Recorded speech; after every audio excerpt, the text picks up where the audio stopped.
Hey guys, in this video, I'll show you how to get DramaBox gift codes. Alright, let's begin. First, open the DramaBox app on your device. Once you are in the app, look for your profile picture located at the bottom right corner of the screen. Tap on your profile picture to access your account settings.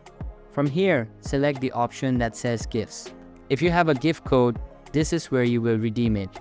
Enter the code into the designated field. If the code is valid, you will be able to use it successfully. Redeeming a code will reward you with coins in your wallet, which can enhance your balance. With these coins, you can enjoy full episodes and content on DramaBox without any ads or interruptions. This makes for a much smoother viewing experience. Remember, obtaining gift codes is essential to take full advantage of these benefits. It's a straightforward process that enhances your enjoyment of the app. So that's basically how you can get DramaBox gift codes. And that's it for this video. If you find this helpful, consider subscribing and giving this a big thumbs up. Thanks.